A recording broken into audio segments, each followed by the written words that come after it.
Ni ikirego cyateye abantu benshi ubwoba ubwo bamufataga. Turi mu kwezi kwa mbere 2026 mubyibuke, mbese uyu mwaka uzarangira gute? Uyu mugabo bamwita Jonathan Gerlach muri Amerika Pennsylvania. Nijoro ryo ku itariki 6 z'ukwa mbere mu mwaka wa 2026 uyu nguyu turimo, inzego z'umutekano zarimo zigenzura irimbi rya Mount Moriah Cemetery ni mu majyepfo ya Philadelphia ashyira uburengerazuba. Turi muri Leta Zunze Ubumwe za Amerika. Nta kindi barebaga, hari hamaze iminsi havugwa ubujura mu marimbi. Nuko rero babonye imodoka ya Gerlach n'uyu mugabo, ni imodoka yo mu bwoko bwa Toyota RAV4. Ibintu babonye biteye ubwoba. Ndabasuhuje, nitwa Ismael mu gishambaye ikaze kuri YouTube channel yanyu. Mukomeze mukore subscribe kuri channel yanyu, nibwo muzajya mubona ibiganiro rusange tubagezaho hano. Ibiganiro bibigisha buri munsi birihutirwa. Begereye imodoka y'uyu mugabo nubwo abadirishya ye yari yayafunze. Tekereza, barebye mu modoka babonamo uduhanga tw'amagufwa y'abantu yari atondetse inyuma ku ntebe y'inyuma, uduhanga tw'amagufwa y'abantu, imitwe. Biteye ubwoba iby'uyu mugabo. Abantu bapfuye, ese abantu bapfuye yatabururaga yabashyiraga he? Gerlach uyu mugabo yasohotse mu irimbi afite icyuma bikekwa ko yacukuzaga, yari ahetse igifuka. Mana yanjye, indani mu mufuka mw'abantu mwe ubwo huzuyemo imibiri n'ibisigazwa by'abantu bapfuye. Iki gihe imibiri yari y'abana bato babiri, harimo uduhanga tw'imitwe dutatu ndetse n'andi magufwa y'abantu benshi. Yari agiye he? Turaza kubimenya. Ibi yari bubimaze iki? Akimara gutabwa muri yombi, leta yagiye gusaka iwe mu rugo. Bivuga ko bagiye mpaka muri basement cyangwa se muri cave y'inzu ye. Byari biteye ubwoba. Ikirundo cyinshi, imirambo 100 irimo amagufwa yose akoze umuntu, amagufwa y'uduhanga, ibiganza ndetse n'ibirenge. Harimo n'indi mirambo 2 yari ikiri kubora. Abantu batewe n'ibiki?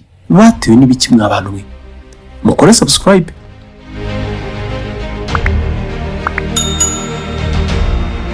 Mu bubiko bwe basement, imirambo imwe yayimanikaga ku biti, indi yari imanitse ku rusenge kumwe bamanika inyama. Icyatunguye benshi kikanabatera ubwoba nuko muri iyi mirambo n'ibisigazwa byayo harimo n'imibiri n'ibisigazwa by'abantu bapfuye mu myaka 200 irenga ishize. Imirambo mishyashya yarabitse, yari yiganjemo iy'abana bato n'abakivuka. Mu bakurikiranye iki kirego hafi batunguwe no kumva iby'ubucuruzi bw'iyi mirambo.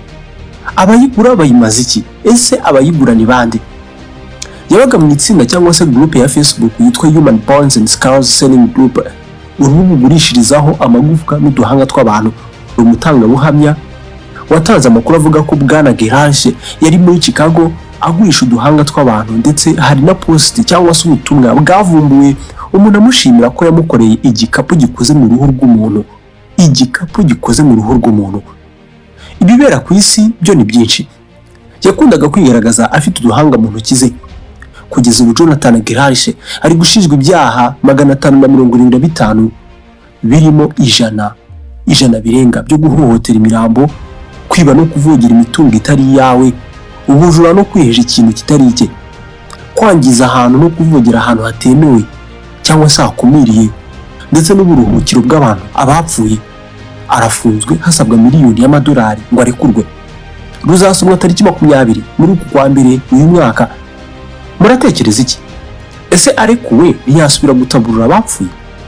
Mumbwire icyo mutekereza muri comment.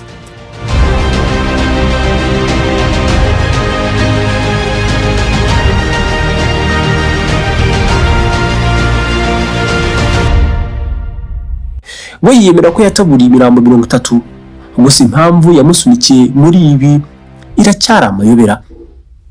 Nshuti bakunzi bacu, nishimira gumye gukurikira Télé Montagne Rwanda. Ikiganiro natugisoreje. Iki kiganiro wagikunze manuka munsi y'video kwandika ijambo rigira riti duhereza ibindi, nanjye ndashyiramo agatege ndushaho kubahereza amakuru menshi agezweho ku isi. Ni ibiki bibera mu isi? Ku kirahuri cyawe hagana iburyo hari ibindi biganiro wareba. Mwibuke mukore subscribe. Birihutirwa.